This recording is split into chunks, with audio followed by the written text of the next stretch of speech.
This is the new Cabrinha 2016 Chaos. This is our pure freestyle kite. It is a true sea kite design this year. It's an entirely new design. The Chaos is a 4-line sea kite with 2 additional arc support lines. This gives the rider the flexibility and mobility in the kite to be loose and free like a normal traditional sea kite, but the added support of a modern day kite. Benefits of the added 2 support lines is to give the kite some arc stability but still give you the torsional freedom of a traditional sea kite feel. A modern day twist on the true sea kite design is the ability to adjust the tuning of the kite to have the feel all the way in the spectrum from a traditional sea kite feel to a modern day sea kite with a lot of D-power.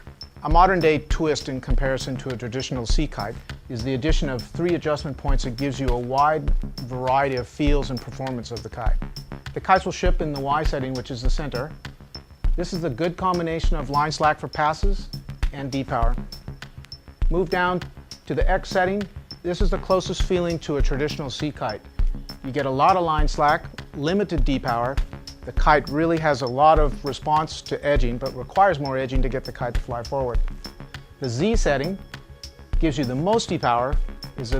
If you were in overpowered conditions, for instance, or trying to get the most out of the range of the kite, this is the setting for you.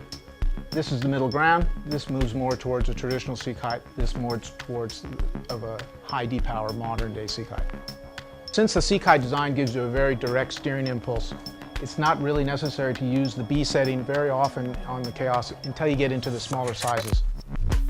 On the kite side, we have the arc support lines. On the arc support line, there's also an adjustable pigtail with 3 positions. The middle knot is the common ground and the starting point in most cases. The objective with this setting is to have the arc support lines as little tension as possible, but add just enough support to stabilize the arc. In the lower setting, you'll find obviously the least amount of support. The kite might get a little bit loose and you'll sacrifice a little bit on the D-power. The middle setting, as it's been tuned from the factory, should be pretty much right in all conditions. If you prefer more arc support and slightly more D-power, you can use the top knot. Simply make the choice by using the pigtail on the end of the seaport lines and attaching to the pigtail as such.